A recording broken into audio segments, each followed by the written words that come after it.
My father, D.A. Mullins, started the company in 1949, and he stayed here and worked until probably a month or two before he passed in 1998.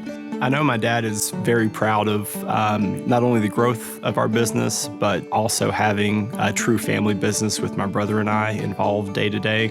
The oldest son, Bryan, was actually wanting to be an attorney at one point in time. My youngest son, Logan, was a math major. That makes sense that either one would come back into a construction business, but they wanted to, and I think they saw opportunity to grow and to succeed. Yeah, I think what really appealed to me about coming back into the family business was the opportunity to work alongside my dad. I think I have a little bit more of an operations-centric mindset. I'm a little bit more focused on productivity, and the dad, to his credit, the very best thing that I think he does within our company is, just always smiling, always happy to talk to people, and always trying to help somebody. Every morning I get up wanting to go to work.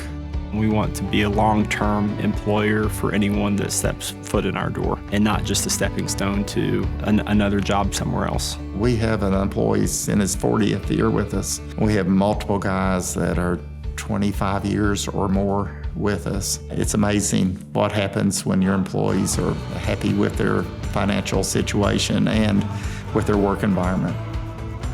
I think about family legacy a lot now with two small children, and that's a lot of what drives me today, I think, is to try to build something that they would be proud of and that they might also want to be involved in one day. It's not an easy business, but it's a very rewarding business, and it can be a lot of fun if you allow it to be. You only got to do one thing, and that's the right thing. That's the biggest piece of it, is that we just trust each other. It all works. We have the right people in place, the right systems in place, and we execute.